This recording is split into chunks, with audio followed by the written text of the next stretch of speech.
요한계시록 3장 7절에서 13절 같이 읽으실 때 살아계신 하나님의 음성을 듣겠습니다. 같이 읽겠습니다. 빌라델피아 교회 사자에게 편지하라. 거룩하고 진실하사 다윗의 열쇠를 가지시니 곧 열면 닫을 사람이 없고 닫으면 열 사람이 없는 그가 이르시되 볼지어다 내가 내 앞에 열린 문을 두었으되 능히 닫을 사람이 없으리라.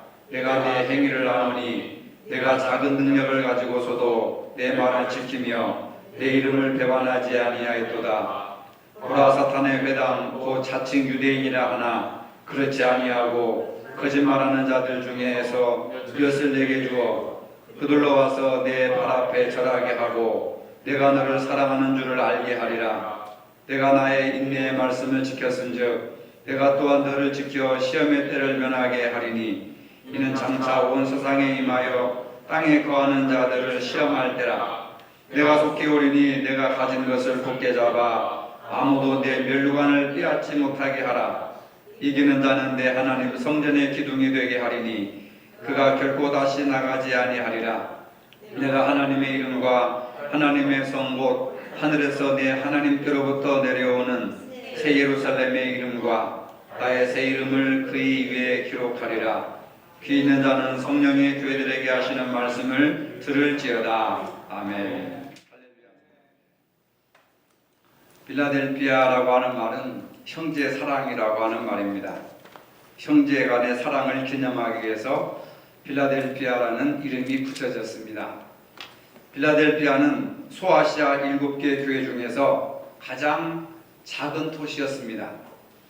교회는 적은 능력을 가지고도 주님의 말씀을 지킨 교회다라고 주님께서 칭찬하셨습니다. 7절의 말씀에 보면은 거룩하고 진실하사 다윗의 열쇠를 가지시니 곧 열면 닫을 사람이 없고 닫으면 열 사람이 없는 그이라고 하면서 요한은 주님에 대해서 다윗의 열쇠를 가지시고 그 다윗의 열쇠로 열면 닫을 사람이 없고 닫으면 열 사람이 없는 그러한 전능하신 권능을 가지신 주님이 바로 빌라델피아 교회를 칭찬하신다 이렇게 말씀하십니다. 이어서 8절에 보니까 볼지어다 내가 내 앞에 열린 문을 두었으되 능히 닫을 사람이 없으리라. 이 말씀은 보통 축복의 말씀이 아닙니다. 계속해서 빌라델피아 교회를 칭찬하시는데 내가 내 앞에 열린 문을 두었으되 능히 닫을 사람이 없으리라. 주님의 권능을 이길 힘이 이 세상에는 없다. 여기에는 해석이 필요합니다. 황제 숭배 사상을 사람들이 따르고 있고 황제가 메시아고 그리스도고 주님이라고 고백을 해야 되고 만약에 황제를 향해서 퀴리오스 주님이라고 하지 않으면 죽이는 그러한 세상 속에서 황제가 주님이 아니라 예수 그리스도가 주님이라고 하는 그 고백 때문에 수많은 사람들이 순교를 당하는 그러한 상황 속에서 바로 이 빌라델피아 교인들은 신앙을 지켰고 그리고 황제의 권력이 아무리 세고 아무리 무섭다 하더라도 주님의 권능을 이길 수는 없다라고 하는 말씀입니다. 요한계시록에 나오는 7교회 중 서머나 교회와 빌라델피아 교회가 칭찬을 받습니다. 주님으로부터 가장 사랑받는 교회가 그래도 역시 빌라델피아 교회였습니다. 본문 8절의 하반절의 말씀에 보면 내가 네 행위를 아노니 내가 적은 능력을 가지고도 내 말을 지키며 내 이름을 배반치 아니하였도다. 내가 적은 능력을 가지고서도 이라고 하는 말은 빌라델피아 교회가 빅사이즈의 교회는 아니었다라고 하는 것을 알 수 있습니다. 빌라델피아 교회는 유명인이 세운 교회도 아닙니다. 또 고위 관리들이 출석하는 교회도 아닙니다. 교인 수도 많지 않았습니다. 아름답고 웅장한 건물도 없었습니다. 그것을 가리켜 적은 능력을 가지고 이 세상에는 큰 능력, 큰 사이즈, 큰 성장, 성공 이것을 하나님의 뜻이라고만 생각하는 잘못된 그런 사고방식 속에서 우리는 이 세미하게 말씀하시는 주님의 관심과 성경이 무엇을 기록하고 있는지를 들여다볼 수 있어야 됩니다. 필라델피아 교회는 작은 능력을 가진 교회입니다. 요즘 말로 말하자면 우리 교회와 같은 작은 사이즈의 교회, 아니면 어쩌면 더 작은 사이즈의 교회인지도 모릅니다. 그런 적은 능력을 가지고 있었는데도 불구하고 다른 큰 사이즈의 교회들보다 칭찬을 듣는 이유가 무엇이냐? 필라델피아 교회는 적은 능력을 가지고 최선을 다해서 주님의 말씀대로 살려고 했고 주님의 이름을 높이고 영혼을 구원하는 일에 힘썼다는 사실입니다. 주님께서 교회를 판단하시는 기준은 사이즈의 크고 작음이 아니라 성도들의 숫자에 관심 있는 것이 아니라 누가 얼만큼 주님을 최선을 다해서 섬겼는지 주님의 뜻에 따라 행동했는지 그것을 가지고 교회를 판단하는 기준이 된다는 겁니다. 이 판단 기준이 바뀌지 않으면 결코 신앙생활에 행복할 수가 없습니다. 교회 생활이 즐겁지가 않습니다. 이 판단 기준, 교회를 생각하는 이 판단 기준이 달라져야 주님의 뜻이 무엇이고 주님의 뜻이 어떻게 나타나고 있고 신앙생활이 행복하고 교회 생활이 즐거워지고 의미를 갖게 된다고 하는 겁니다. 내가 내 행위를 하노니 내가 적은 능력을 가지고도 내 말을 지키며 내 이름을 배반하지 아니하였도다 라고 하는 말은 바로 이런 상황에서 교회를 칭찬하셨다고 하는 겁니다. 본문이 기록될 당시 소아시아는 로마의 식민지 통치를 받고 있었습니다. 황제 숭배를 내세워서 기독교를 박해했습니다. 메시아가 구세주가 황제지 예수가 십자가에 죽은 예수가 어떻게 구원자 메시아가 될 수 있느냐라고 하는 그런 아주 무서운 시대였습니다. 300년 동안 박해가 계속되었습니다. 여러분, 이 300년이라고 하는 게 짧은 시절이 아닙니다. 300년 동안 기독교를 계속해서 박해를 한 거죠. 박해가 계속되자 박해를 두려워하여서 다른 종교와 타협하는 사람이 생기고 교회를 떠나고 주님을 떠나가는 사람들이 많이 생겨났습니다. 아예 세상으로 나가는 사람들도 있었습니다. 이러한 상황에서도 빌라델피아 성도들은 주님의 이름을 배반하지 않았습니다. 환난 중에도 주님을 떠나지 않았습니다. 9절 말씀해 보면은 보라 사탄의 회당 곧 자칭 유대인이라 하나 그렇지 아니하고 거짓말하는 자들 중에서 몇을 내게 주어 그들로 와서 내 발 앞에 절하게 하고 내가 너를 사랑하는 줄을 알게 하리라. 사탄의 회, 곧 자칭 유대인을 하나 그렇지 않고 거짓말하는 자들이 교회에 들어와서 교회의 질서를 어지럽히고 성도들을 넘어뜨리기 위해서 온갖 수단과 방법을 동원했습니다. 이러한 상황에서도 빌라델피아 교회는 진리의 기준을 지키고 주님의 이름을 배반하지 아니한 진실한 교회로 이기는 자 반열에 들어섰습니다. 10절에 보니까 내가 나의 인내의 말씀을 지켰은즉 내가 또한 너를 지키겠다 이 말씀을 하십니다.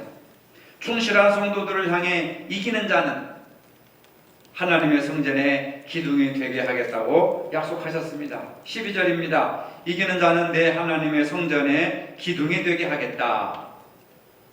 성전의 기둥은 그 건물의 골격을 이루는 가장 기본이 되는 힘을 바치는 기둥입니다. 신앙에서 승리한 자들에게 주시는 상급입니다. 기둥이 부실하면 건물이 무너집니다. 삼손이 마지막 힘을 쓰고 다곤의 신전을 무너뜨릴 때 다곤의 신전을 지탱했던 그 기둥을 뿌리째 뽑아가지고 같이 건물이 무너져서 수백 명을 죽이는 사건이 일어났습니다. 기둥이 가장 중요한 것입니다.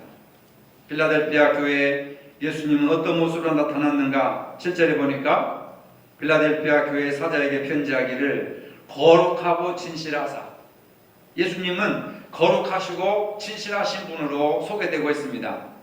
거룩이라고 하는 것은 예수님의 영적인 속성이고 진실은 영적 특성에서 나오는 의로운 행동입니다. 거룩은 죄악과 더러움과 부패로부터 구별됩니다. 거룩의 주체는 주님이시고 거룩한 장소는 성소이고 거룩한 시간은 주님 앞에 나와 있는 예배드리는 시간입니다. 진실은 남의 눈을 피하지 않는다는 뜻이고 가짜나 유조품에 반대되는 진짜를 가리키는 것입니다.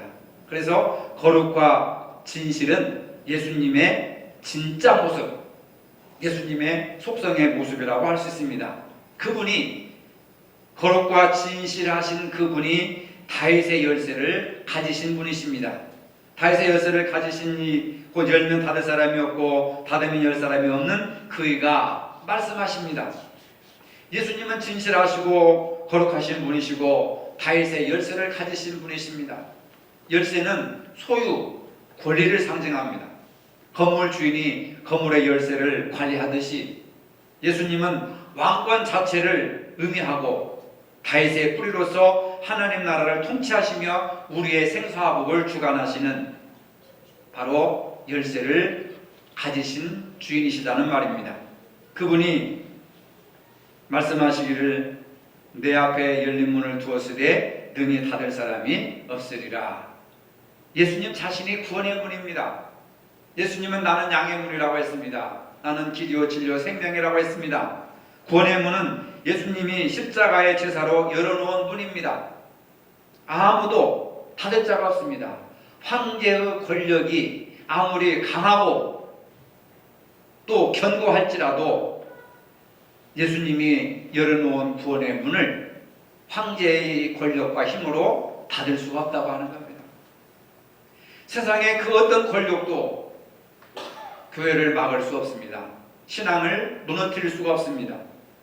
이러한 권능을 가지신 분이신 주님께서 빌라델피아 교회를 칭찬하십니다. 역시 8절에 내가 내 행위를 아노니 내가 적은 능력을 가지고도 내 말을 지키며 내 이름을 배반치 아니하였도다. 적은 능력을 가지고 주님의 말씀을 지켰다고 칭찬하십니다. 빌라델피아는 지진으로 매우 위험한 도시였습니다. 하루도 그냥 잠잠할 날이 없이 지진이 여진이 계속 일어나가지고 그 수많은 성벽과 성곽들이 다 무너지고 사람들이 수없이 죽어가는 일들이 계속해서 반복됐다고 하는 겁니다. 빌라델피아는 황제를 숭배하고 상인조합에 가입해야 살 수 있는 그러한 도시였습니다. 그리고 유대인들의 회유를 감내하면서 살아야 하는 그런 도시였습니다.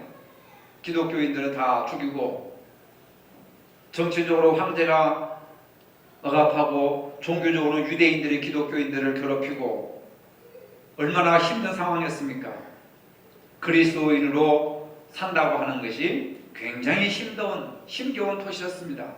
그럼에도 불구하고 끝까지 말씀을 지킨 빌라델피아 교인들을 주님께서 칭찬하십니다. 작은 능력을 가지고도 주님의 이름을 배반치 아니하였다고 칭찬하셨습니다. 로마인들에 비해서 그리스도인들은 힘이 없고 약했습니다. 황제를 숭배해야 했습니다. 그리스도인들은 상인조합에 가입할 수가 없었고 경제활동을 마음대로 할 수가 없었으며 하루하루의 삶이 고달픈 인생이었습니다.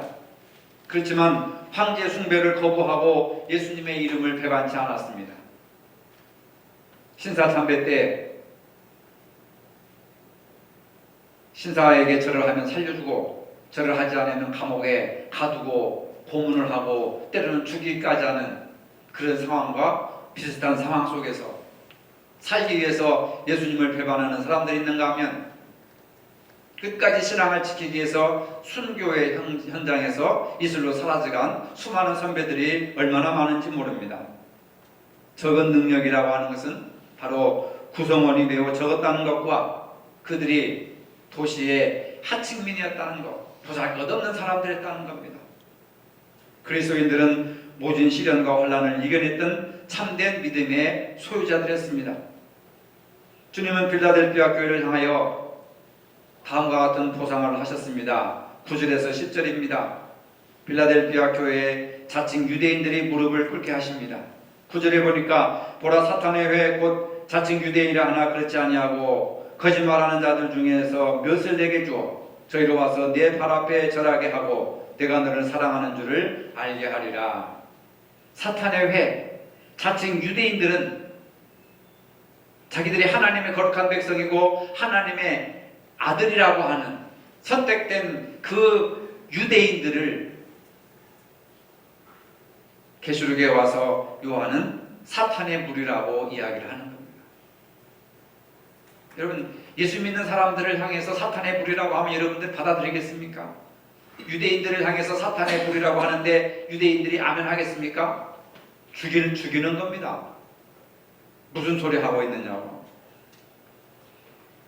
우상 숭배와 황제 숭배를 격려하면서 유대인들은 기독교인들을 회유합니다. 우상 숭배 한다고 지옥 보내겠느냐? 황제 숭배 한다고 지옥 보내겠느냐? 한 번뿐이다. 그러면 너희 가정도 살고 직장생활도 안정하게 살고 교회도 마음껏 활동할 수 있으니까 한 번만 배반해라. 그런 논리입니다. 적당히 의식을 행하면서 풍요와 자유를 누리자고 유혹했지만 빌라델피아 교회는 신앙으로 이를 거절하고 결국은 핍박 속에서도 살아남은 자들, 이긴 자들입니다. 그리고 그들에게 시험의 때를 면하게 하신다고 하셨습니다. 10절에 보니까 내가 나의 인내의 말씀을 지켰은즉 내가 또한 너를 지켜 시험의 때를 면하게 하리니 이는 장차 온 세상에 임하여 땅에 거하는 자들을 시험할 때라. 내가 나의 인내의 말씀을 지켰다고 하는 것은 8절에 적은 능력을 가지고도 내 말을 지키며 내 이름을 배반치 아니하였다는 말을 확증하는 겁니다. 이러한 시험의 때는 불신자들에게는 심판의 때이고 구원받은 자들에게는 축복의 때가 되는 것입니다. 11절에 내가 속히 이 말이니 내가 가진 것을 굳게 잡아 아무나 내 멸류관을 빼앗지 못하게 하라, 이 말씀을 하십니다. 아무나 멸류관을 빼앗지 못하게 하라고 하는 것은 환난과 핍박과 심지어는 유혹이 오더라도 굴복하지 말고 상급을 빼앗기지 말라고 하는 겁니다. 끝까지 정진하라는 것이죠. 그리고 마지막으로 12절에 보면 이기는 자는 내 하나님 성전의 기둥이 되게 하리니 그가 결코 다시 나가지 아니하리라. 내가 하나님의 이름과 하나님의 성 곧 하늘에서 내 하나님으로부터 내려오는 새 예루살렘의 이름과 나의 새 이름을 그의 위에 기록하리라. 이기는 자에게 하나님의 성전의 기둥이 되게 할 것이다 라고 하는 말입니다. 이기는 자는 하나님의 성전의 기둥이 되고 하나님의 이름과 예수 그리스도의 이름을 그 위에 새기는 겁니다. 기둥은 하나님의 통치와 임재를 말할 때 사용하는 말입니다. 하나님께 속하는 백성이 된다는 뜻입니다. 예수 그리스도를 기초로 한 기둥이 되는 겁니다. 가장 중요한 거 아니겠습니까? 하나님의 성 곧 하늘에서 하나님께로부터 내려오는 새 예루살렘의 이름을 주시겠다고 하셨습니다. 새 예루살렘의 이름이 이기는 자에게 기록된다고 하는 것은 하나님의 이름의 기록이 하나님의 백성이요 하나님의 소유임을 나타내는 겁니다. 너는 하나님의 백성이고 하나님의 소유된 것이다. 나는 하나님께 속했다 라고 하는 그러한 새 예루살렘의 이름을 주시겠다고 하는 겁니다. 그리고 예수 그리스도의 새 이름입니다. 이기는 자에게 예수 그리스도의 새 이름이 새겨집니다. 예수 그리스도의 새 이름은 성육신과 부활하신 첫 열매가 되신 구속과 생명의 이름입니다. 온전한 그리스도의 소유가 된다는 것입니다. 하나님께 속한 백성이요 그리스도의 소유물이다 라고 하는 겁니다. 성경에 많은 교회의 이름들이 소개되고 있습니다. 어떤 교회는 주님의 칭찬을 받는 교회도 있고 어떤 교회는 심하게 주님의 책망을 듣는 교회도 있습니다. 그런데 언급할 때마다 마음이 따뜻해지고 용기와 힘을 얻는 교회가 있습니다. 그 중에 하나가 바로 빌라델피아 교회입니다. 이 빌라델피아 교회는 지진과 폐허 가운데서도 유일하게 남아서 빌라델피아 교인들에게 하나님이 거주하시는 하나님의 성전의 기둥이 되게 해주셨습니다. 빌라델피아 교회는 작고 보잘것없는 소규모의 교회였습니다. 하지만 주님의 말씀을 지키기 위해 생명을 건 그러한 교회였습니다. 필라델피아 교회는 본질을 놓치지 않는 교회였습니다. 말씀을 따라가는 교회였습니다. 여러분, 교회 부흥을 위해서 기도하는 것이 굉장히 중요합니다. 그러나 그것이 기도라고 하는 구호로 끝나면 아무 의미가 없습니다. 이제는 외적인 외연의 확장보다는 내실을 기해야 될 때입니다.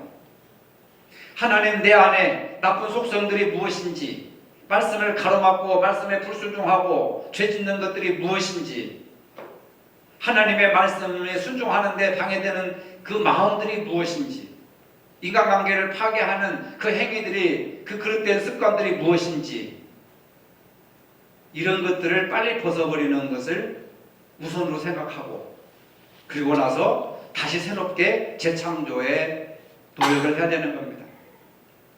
옛날 어렸을 때 농사철이 되면은 녹슨 괭이나 삽이나 홈이나 농기구들을 가지고 대장간이라고 하는 곳에 갑니다.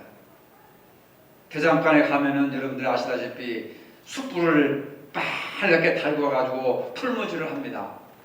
그러면 그 녹슬었던 농기구들을 그 불 위에 놓고 빨갛게 달굽니다. 그리고 나서 그 망치로 힘차게 그 빨간 쇳덩어리들을 두들깁니다. 그러면 그에서 녹슨 부식된 그런 부산물들이 전부 떨어져 나가면서 이 쇠가 단단해지는 것이고, 담금질을 통해서 날이 새롭게 쓰게 되고 유용하게 쓰임받는 농기구로 재탄생되는 겁니다.